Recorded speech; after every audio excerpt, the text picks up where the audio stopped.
Hello everyone, and welcome back to the channel. Today, we're diving deep into a topic that's been making headlines for years, but has seen some serious escalation recently. The complex and tense relationship between the United States and Venezuela. What started as a partnership has devolved into a standoff, and today we'll explore how we got here, what's happening right now, and what the future might hold. To really understand the current situation, we need to rewind a bit. For much of the 20th century, the US and Venezuela had a relatively stable, even friendly relationship. Venezuela was a reliable oil supplier to the US, and the two countries were strong trading partners. American oil companies had a huge presence in Venezuela, which possesses one of the world's largest oil reserves. This economic interdependence created a bond, even if it wasn't always a partnership of equals. Politically, during the Cold War, Venezuela was seen as a key democratic ally in a region often troubled by instability. This period of cooperation, however, was built on a foundation that would later prove shaky. So, how did we get from allies to adversaries? The turning point really came with the rise of Hugo Chavez in 1999. Chavez's Bolivarian Revolution brought a dramatic shift. He championed a socialist ideology that was fiercely anti-imperialist, and he frequently named the United States as the primary antagonist. He nationalized key industries, including parts of the oil sector, which directly impacted American corporate interests. He used Venezuela's oil wealth to support like-minded governments in Latin America, creating a bloc of nations that challenged US influence in the hemisphere. The US government, under both Republican and Democratic administrations, viewed Chavez's actions with growing alarm. The relationship soured quickly, marked by accusations, diplomatic expulsions, and a war of words. After Chavez's death in 2013, his hand-picked successor, Nicolas Maduro, took over. Under Maduro, Venezuela's economic and political crisis deepened dramatically. Hyperinflation, food and medicine shortages, and a massive humanitarian crisis unfolded. The political situation became even more volatile in 2019. Following a disputed presidential election, the US and dozens of other countries recognized opposition leader Juan Guaidó as the legitimate interim president of Venezuela. This move was a direct challenge to Maduro's rule. In response, the US ramped up the pressure, imposing crippling economic sanctions on Venezuela's oil industry, the lifeline of its economy. The goal was clear: to choke off Maduro's revenue streams and force him from power. But Maduro, with support from countries like Russia, China, and Cuba, has managed to hold on.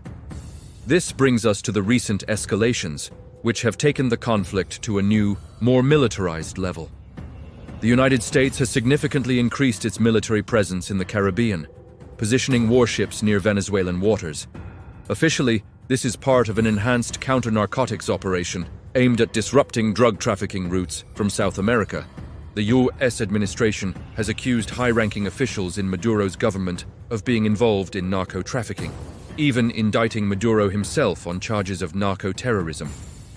From Washington's perspective, these military maneuvers are about law enforcement and national security, cutting off a source of illicit funds for what they call a corrupt and illegitimate regime. The deployment sends a powerful message of strength and puts direct pressure on Maduro's military, which is the key institution keeping him in power. However, from Caracas, the view is entirely different. The Maduro government sees the presence of American warships as a direct threat, a prelude to a potential naval blockade or even a full-scale military invasion. They frame it as an act of aggression, a modern-day example of gunboat diplomacy, aimed at overthrowing a sovereign government to seize control of its oil reserves.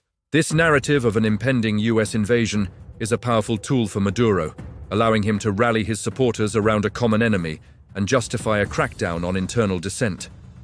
The situation has grown even more intense.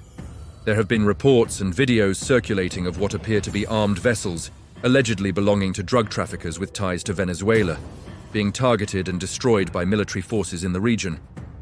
While the specific details are often murky, these incidents represent a tangible escalation. We're moving from economic sanctions and diplomatic threats to kinetic action, where lives are at risk. Each incident like this raises the stakes and increases the chance of a miscalculation that could spiral into a wider conflict. In response to this perceived threat, the Maduro government has taken its own defensive measures. One of the most significant moves has been the order to completely close Venezuelan airspace to all flights.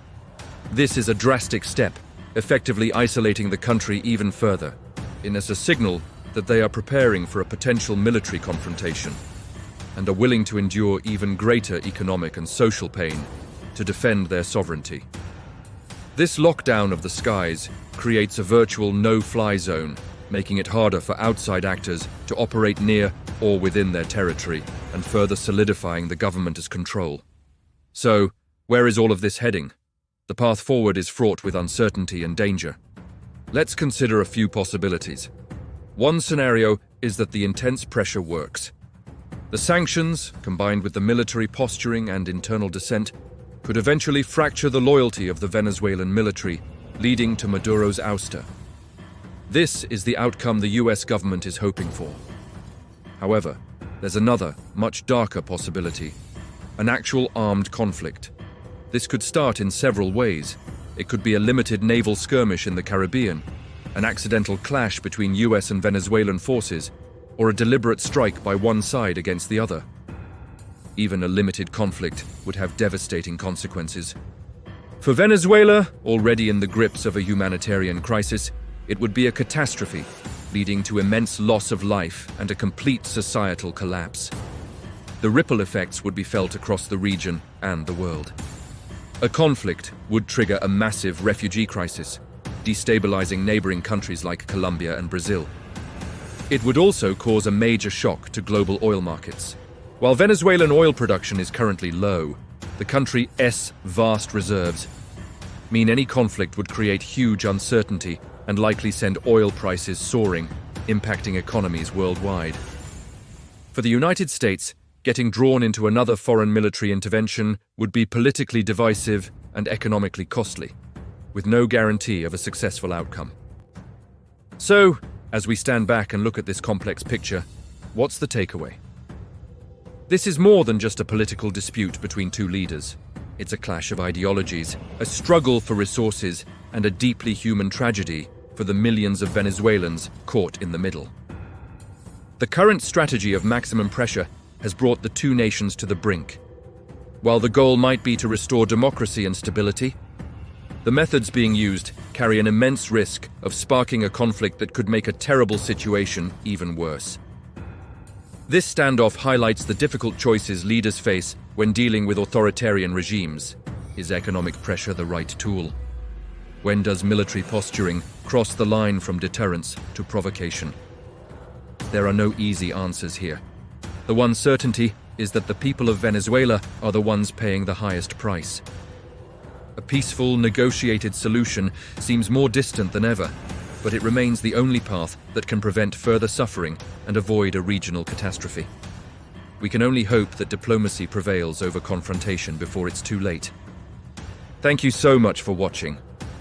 This is a rapidly evolving story, and we'll be sure to keep you updated. If you found this analysis helpful, please hit that like button and consider subscribing for more deep dives into global affairs. Let me know your thoughts in the comments below. Stay safe and see you in the next video.